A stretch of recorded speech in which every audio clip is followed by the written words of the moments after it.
First, let's check the piston. The piston rings show small rust spots. Sandpaper cannot be used here. Instead, the rust is dissolved with an acidic solvent and then coated.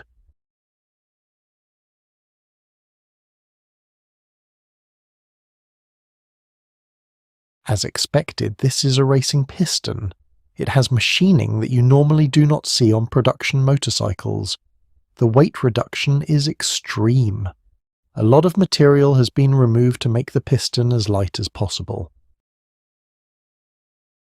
There is the typical oil hole at the piston pin area. On the underside of the piston crown there is a wave-shaped surface.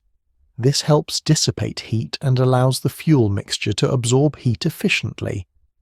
The piston and rings can be repaired.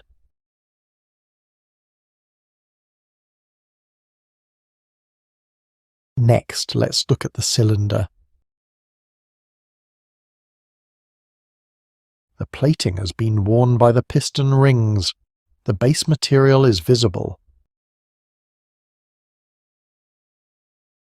There are also corrosion pits.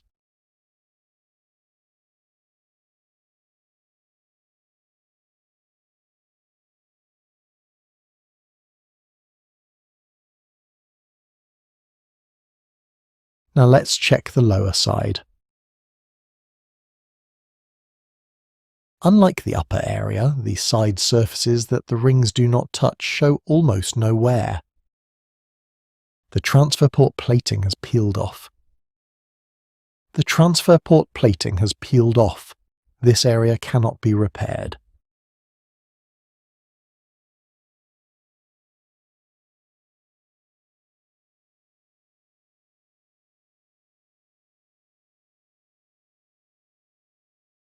The port opening is huge.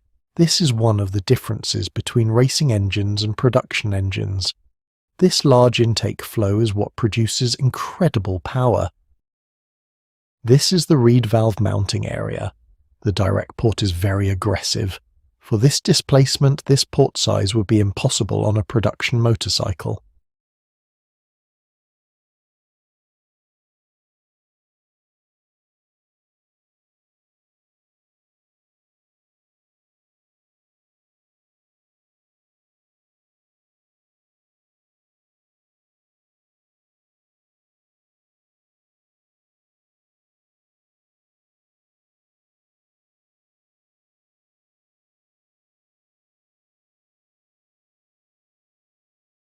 After filming, I measured the cylinder bore.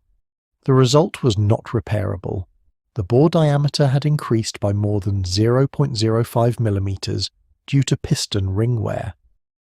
With this much enlargement, the piston would become unstable. Coating would be possible, but the original performance would not return. The best solution for this cylinder is sleeve replacement and replating.